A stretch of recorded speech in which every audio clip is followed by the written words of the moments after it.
Oke, lagi dari Mbak siapa? Oh, ini Mbak Rosman nih, Rosvito nih. Assalamualaikum warahmatullahi wabarakatuh. Mbak Isa, waalaikumsalam warahmatullahi wabarakatuh. Kenapa ya suami kalau berlaku salah sulit untuk minta maaf? Oke, ini sulit minta maaf ya. Satu lagi deh ya, kita ya. Wah, cening. Oh, jod bos. Bantu Ica ya, tolong. Bantu cening. Oke, satu lagi mana ini ya? Mbak Umi _ Muhammad _ Al-Fatih. Bu, mohon tipsnya, suami nggak suka ngobrol sama saya, alasannya karena saya kaku, nggak enak diajak ngobrol. Aduh, ya satu nggak mau minta maaf, satu nggak suka ngajak ngobrol istrinya, ya. Baik, sekali lagi ya, sebetulnya memang laki-laki ya bisa jadi bukan nggak mau minta maaf ya, hanya kadang-kadang egonya itu deh, atau tadi ya kaitannya dengan hipotalamus yang 2,5 kali lebih lebar, itu yang membuat laki-laki merasa ya bawah sadar ya, bukan maunya beneran ya, karena itu ada settingan otak, karena laki-laki merasa ya kenapa saya harus minta maaf dong, gitu ya. Nah tapi menurut Bu Isa ya, istri juga nggak usah nuntut suami minta maaf, kita aja minta maaf, ayah aku minta maaf ya, karena dalam mata Allah ya, dalam kita punya konsep yang Allah ajarkan, siapa yang minta maaf duluan itu lebih tinggi derajatnya ya, lebih tinggi derajatnya. Kita aja minta maaf, gak usah tuntut dia ya. One day dia pasti juga seperti kita ya, karena biasanya ya, ini menurut ayat Toto ya, suami itu ya kayak apa istilahnya ya, menular. Jadi perilaku istri itu bisa menular pada suami ya. Nah jadi lebih baik kalau menurut Bu Isa ya, menurut Bu Isa loh ya, lebih baik kita aja yang minta maaf ya. Nggak apa-apa kalau dia misalnya mau memaafkan apa enggak, itu kan hak dia juga ya kan. Nah tapi biasanya laki-laki menunjukkan dari sikapnya dia untuk apa, memaafkan kita atau minta maaf sebetulnya ya. Apalagi laki-laki yang misalnya tersinggung karena disemprot atau di apa istilahnya ya, dimarahin di depan orang, itu berat loh untuk ya minta maaf sama istrinya ya. Sudah, kita aja yang minta maaf ya. Oke, satu lagi apa tadi tuh, lupa deh tuh, jadi seru banget minta maaf. Oh ini apa tadi, kaku ya ya ngobrol ya. Jadi gini ya, mungkin itu biasanya suami yang wataknya ekstrovert ya, kemudian mungkin ekstrovertnya yang ekstrovert sanguinis, punya istri yang pemikir, yang misalnya introvert yang pemikir, yang melankolis, yang bukan gak enak diajak bicara, cuman kalau mau ngomong nggak bisa lepas gitu ya. Nah tapi si suami ini harus tahu bahwa dia memang soulmate-nya dengan istri yang wataknya begitu gitu ya. Dan itu makanya kadang-kadang kalau suami suka ngeluh-ngeluh tentang istrinya, bisa suka mau naik pitam ya, dia nggak ngerti nih tentang wataknya, dia nggak ngerti juga bahwa memang jodoh itu Allah sudah tulis di Lauh Mahfuz ya. Atau kalau mau pakai bahasa kasarnya, siapa suruh kan gitu ya, siapa suruh kamu kawinin dia misalnya gitu. Harusnya suami ajarin istrinya untuk ya, ayo kita bicara tentang hobi, tentang film, tentang apa, diajarin aja gitu ya. Nah, dan sebetulnya suami-suami yang ekstrovert dan sanguinis itu kan enak punya istri yang bagian dengerin. Oh iya. Cuman tinggal tambahkan istri-istri yang introvert senyum aja ya. Kalau si suaminya ketawa, ikut aja ketawa ya.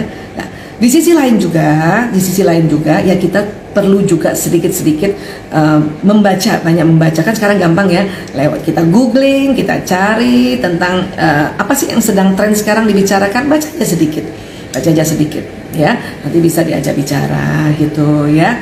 Nah mudah-mudahan istri-istri yang kata suaminya nggak enak diajak ngomong, sabar dulu ya, banyak istighfar, kemudian berdoa, ya Allah mudahkanlah aku untuk bicara pada suamiku ya. Iya, oke. Siapa lagi? Siapa nih? Mbak Tika Asti. Dok, bagaimana caranya supaya suami pragmatis, bisa cerita kesehariannya dan mau jawab pertanyaan istrinya, karena seringnya malas menjawab. Oke, nggak apa-apa, langsung dua nanti ya. Jadi suami pragmatis ini ya, itu udah capek duluan masalahnya gitu.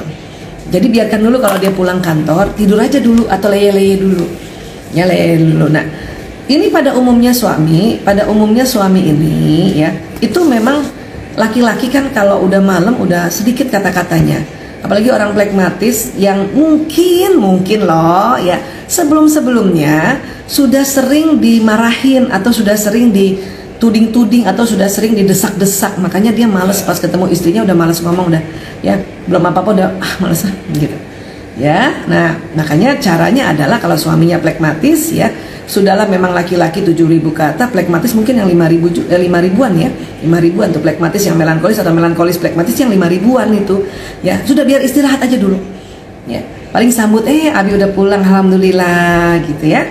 Kalau dulu sebelum Covid kan kita cium tangan ya, sekarang kan nggak bisa langsung cium tangan ya, suaminya harus cuci tangan dulu, cuci muka, ganti baju dulu ya. New normal ini yang membuat kita kadang-kadang agak jadi ya, yang biasanya dekat jadi agak beberapa menit kita tunda untuk nanti dekat ya. Nah, kasih aja waktu dulu, kasih luang untuk dia istirahat atau untuk dia leyeh-leyeh dulu ya, barang setengah jam seperti itu ya. Atau cari waktu siang-siang atau pagi-pagi ya, saling ngobrol sebentar aja dengan suami, itu aja sudah syukur. Karena kadang-kadang laki-laki pada pagi hari nggak mau ngomong banyak karena dia bawah sadarnya menyimpan untuk pekerjaannya ya.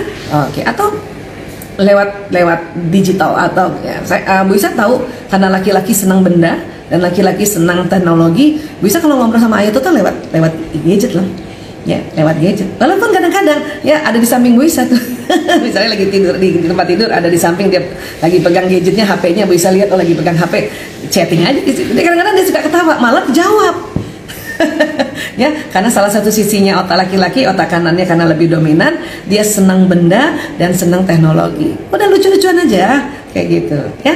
Oke. Apa lagi nih? Dari mana? Oh, Mbak Nisa Hotima 09. Assalamualaikum Bu Dokter. Waalaikumsalam. Suami saya pendiam, jarang ngajak saya ngobrol kecuali kalau hal penting. Tapi dia selalu memberikan saya hadiah atau apapun yang saya inginkan.